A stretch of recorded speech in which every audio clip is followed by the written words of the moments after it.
الحمدللہ رب العالمین والعاقبۃ للمتقین الصلاۃ والسلام علیک یا رسول اللہ۔ اللہ تعالیٰ سورۃ الاعراف میں آیت نمبر 11 میں ارشاد فرماتا ہے وَلَقَدْ خَلَقْنَاكُمْ ثُمَّ صَوَّرْنَاكُمْ ثُمَّ قُلْنَا لِلْمَلَائِكَةِ اسْجُدُوا لِآدَمَ فَسَجَدُوا إِلَّا إِبْلِيسَ لَمْ يَكُن مِّنَ السَّاجِدِينَ۔ اور بے شک ہم نے تمہیں پیدا کیا، پھر تمہارے نقشے بنائے، پھر ہم نے ملائکہ سے فرمایا کہ آدم کو سجدہ کرو، تو وہ سب سجدے میں گرے مگر ابلیس یہ سجدے والوں میں نہ ہوا۔ اللہ فرماتا ہے کہ ہم نے تمہیں پیدا کیا۔ حضرت آدم علیہ السلام کو اللہ تعالیٰ نے پیدا فرمایا، ان کی پشت میں ساری مخلوق رکھی، ہم سب آدم علیہ السلام کی ہی اولاد ہیں۔ اللہ تعالیٰ نے ہمیں پیدا کیا، یہ اللہ تعالیٰ کا احسان عظیم۔ اگر پیدا نہ فرماتا تو کل جنت بھی ہمیں نہ ملتی۔ اللہ فرماتا ہے کہ ہم نے نقشے بنائے، انسان اپنی صورت کو دیکھے، اپنا چہرہ دیکھے اور دوسری مخلوق کے چہرے بھی دیکھے۔ جانور سر جھکا کر چلتے ہیں، انسان سر اٹھا کر چلتا ہے۔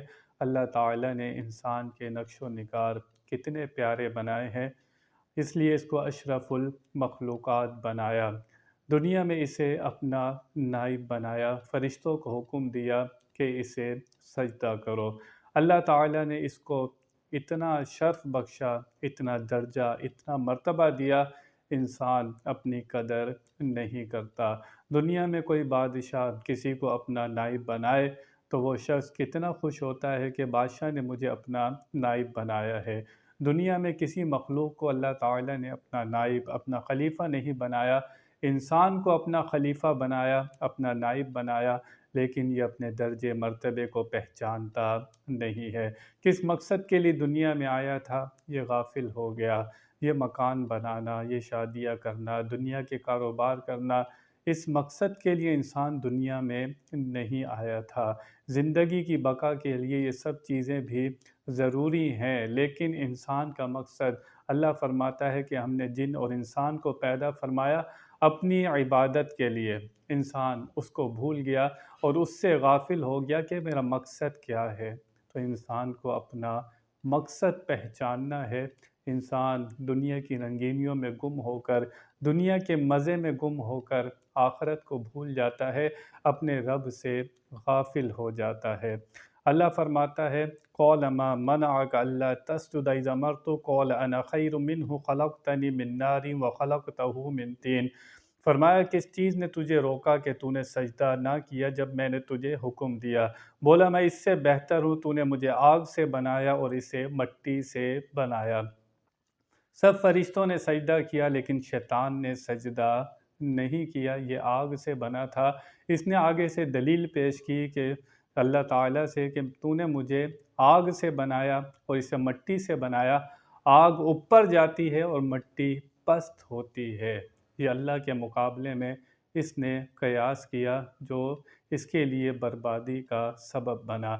اس نے کہا کہ میں اس سے بہتر ہوں، یہ جملہ اس نے کہا۔ یہ جملہ اس کو دوزخ میں لے گیا، لعنت کے طوق پڑے اس کی گردن میں۔ یہ جملہ اتنا خطرناک ہے کہ اگر مسلمان دوسرے مسلمان سے اپنے آپ کو یہ سمجھتا ہے کہ میں اس سے بہتر ہوں، میں اس سے افضل ہوں، یہ جملہ اس کو بربادی کی طرف، دوزخ کی طرف بھی لے جا سکتا ہے۔ اپنے آپ کو اعلیٰ سمجھنا، ارفع سمجھنا، بلند سمجھنا، دوسرے مسلمان کو حقیر سمجھنا، کمتر سمجھنا، اپنے آپ کو نیکوکار سمجھنا، دوسرے کو گناہگار سمجھنا، یہ وہ چیزیں ہیں انسان کی نیکیوں کو برباد کر دیتی ہیں۔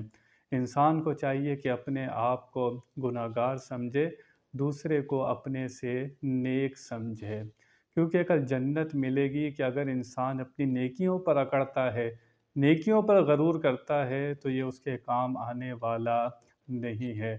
جس کو جنت ملے گی اللہ کے فضل سے ملے گی، اللہ کے کرم سے ملے گی، اس کی رحمت سے ملے گی۔